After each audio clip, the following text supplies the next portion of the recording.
Selamat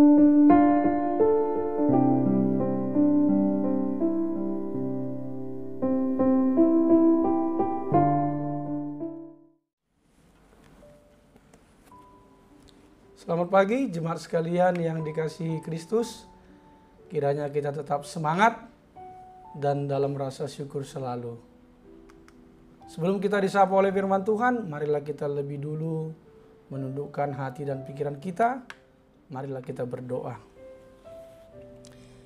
Damai sejahtera Allah yang melampaui segala akal, itulah kiranya yang memelihara hati dan pikiranmu di dalam Yesus Kristus Tuhan kita. Amin.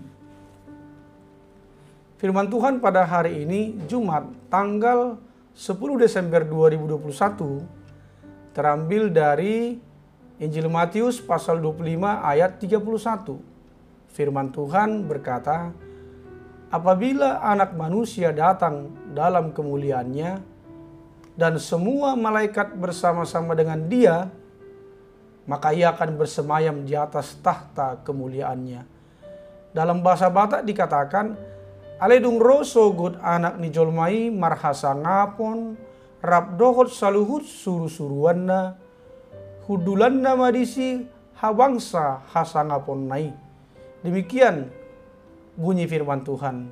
Topik, pahala bagi orang yang berbuat baik kepada yang hina. Jemaat Kristus yang saya kasihi, nas hari ini masuk pada bagian dari ayat 31 sampai 46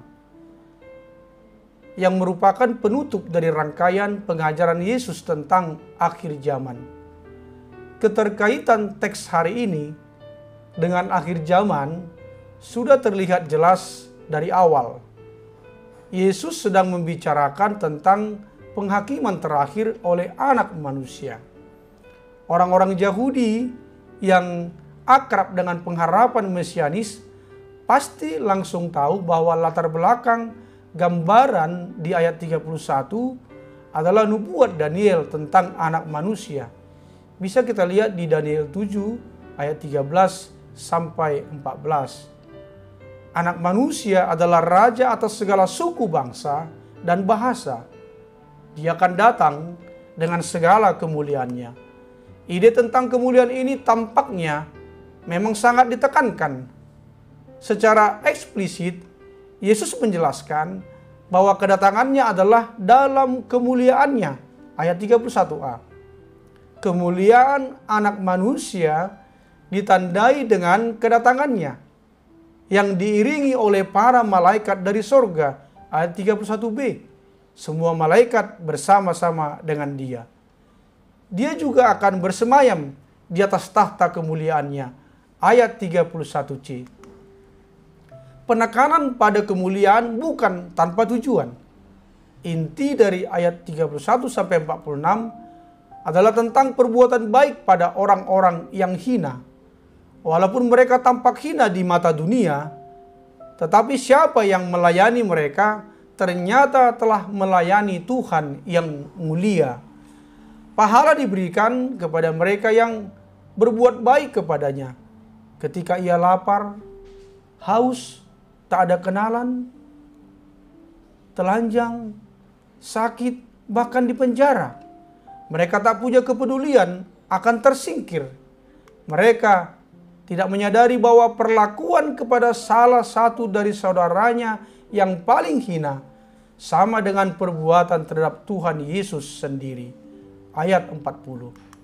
Saudaraku yang dikasihi Yesus Kristus, pada masa yang silam, di Persia memerintah seorang raja yang baik hati serta bijaksana.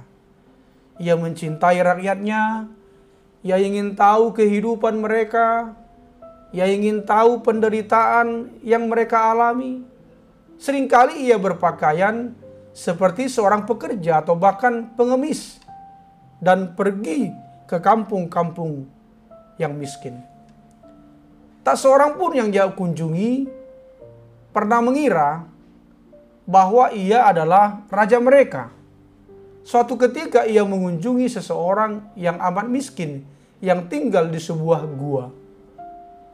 Ia makan makanan kasar yang dimakan orang miskin itu.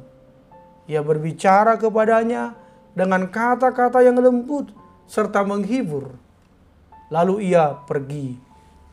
Di kemudian hari, ia kembali mengunjungi orang miskin itu lagi. Dan dengan jelas mengatakan kepadanya, "Aku ini rajamu." Alangkah terkejutnya si orang miskin itu.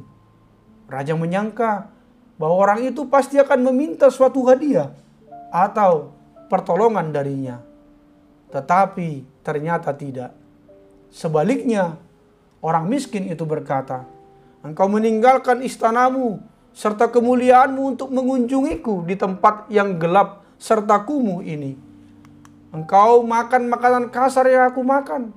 Engkau membawa kebahagiaan dalam hatiku. Bagi orang lain, engkau memberikan hadiah-hadiah berlimpah. Bagiku, engkau telah memberikan dirimu sendiri." Saudaraku, semuanya di dalam Yesus Kristus.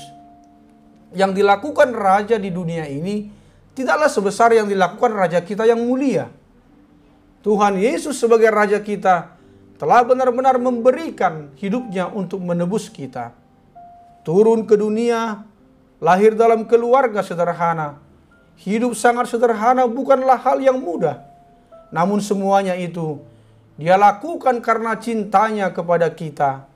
Mari menjadi orang yang bisa turut merasakan keadaan orang lain, seperti Yesus yang telah turut merasakan hidup sebagai manusia. Hendaknyalah kepedulian kita kepada orang yang hina didasari oleh kasih Kristus, dan kita yang telah merasakan kasih Kristus harusnya melihat orang lain dari kaca mata Kristus.